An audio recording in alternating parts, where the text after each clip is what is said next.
මේ අහසින් යට පොළොව මත මේ හුස්ම ලේ අතරේ සියල්ල පවතින්නේ සිත තුල. සිත පවතින්නේ ජලය තුල. ජලය පවතින්නේ මේ ජීවමාන පැවැත්ම තුල. සුළඟ නොබලාගේ නාසය තුල එන්නේ යන්නේය. ජීවමාන ජලයත් ඒ අතරේ වන්නේය. නොබලා සියල්ලෝ පවතින්නේ ජල මතය. ජල මත දෙවියන් වහන්සේ ජීවමානව ඇති බව උඹලාට තේරුම් ගන්න හැක. මැරෙන්ට දුවන්නේ කුමකටද? බුද්ධිය සොයාගෙන බුදුන්ගේ වලිගේ එල්ලිලා යක්ෂයාගේ නැට්ටේ එල්ලිලා උඹලා යන්නේ මරණයට. මේ සරල දේ තේරුම් ගන්නට උඹලා අතරේ කිසිවෙකුටවත් හිසක් නැත. ඇත්තේ සියල්ලන්ගේම හිස තුල වැටිලා ලිංගයේ ඔළුව. ලිංගය තිබෙන්නේ යක්ෂයාගේ ක්‍රියාව කර දෙන්ට. උඹලාට යක්ෂයාගේ ක්‍රියාව කරන්නේ නැතිනම්, කටුව ගසන්නේ නැතිනම්, ධාතුව ඩිම්බයේ දමන්නේ කෙසේද? ඒ සරල දේ තේරුම් ගන්නට බැරිය. කටු ගහනවා රටවටේ පෙනෙන්නේ නැතිද? උඹලාට යක්ෂයාගෙන් ගත්තා වූ ක්‍රියාව දුන්නේ කටුව ගසාගෙන දරුවා හදාගන්න.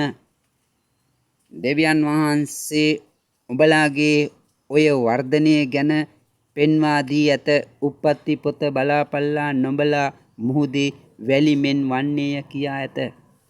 ලිය කියවිලි අතරේ තිබෙන්නා වූ වචන මාත්‍රයක් කියවා තේරුම් ගන්නට බැරි උඹලාගේ ගුරුවරු සහ පූජකයෝ උත්තමයෝ උත්තම පූජකයෝ යයි කියාගත්තා වූ සියල්ලෝ යක්ෂ දූත සේනාවෝ බව තේරුම් ගනින්න. මම දෙවියන් වහන්සේ ඇවිත් කියන්නේ උන්ගේ අවසානයේ ඉක්මනින් කරගන්න. නැත්නම් වෙන්නේ උඹලාගේ ජීවිත උඹලාට නැතිවීමය. දෙවියන් වහන්සේ පවා සැලසුම් කරලා මැරුවා වූ පූජකයාගේ හිස නාග ලෝකයේක ඉන්දියාවේ පාතාලයේ නීතියේ පාලනයේ බලය. දෙවියන් වහන්සේ නුඹලාට කීවේ නිදහසේ සිටින රාජ්‍ය ගොඩ නගන්ට කිසිදු නීතියක් නැති තැන ජීවිතය ලබන්න. නුඹලා කරගත්තේ පොළවේ දේ සොයාගෙන තම තමාගේ වැටමායිම් ගසා ගැනීම. අද නුඹලා සියල්ලෝම නාග ලෝකයේ පොළවේ බිහි කරගෙන જાතියක් තව જાතියක් ගිලගෙන ජීවත් වෙනු ඇත. නුඹලාට දෙවියන් වහන්සේ කිව්වේ එක මෙන් එකා මෙන් සහෝදරයා මෙන් එක හිස එක ලය ඇත්තා මෙන් ජීවත් වෙන්නය.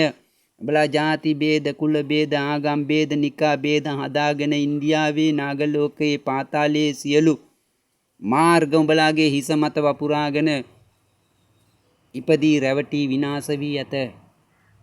එක සිතක් ඇතිනම් සියල්ලෝම එක හිසක්ය. නුඹලා අතරේ සර්පයන්ගේ මෙන් හිස ඇතිනම් සියල්ලෝ සැලසුම් කරන්නේ එකෙක් ගිලා අනිකා වැජබෙන්න. පූජකයාගේ හිස ඇති තැන උඹලා වැටි ඇත. පූජකයා උඹලාගේ හිසේ වැපුරුවේ නාග ලෝකයේ මාර්ගය.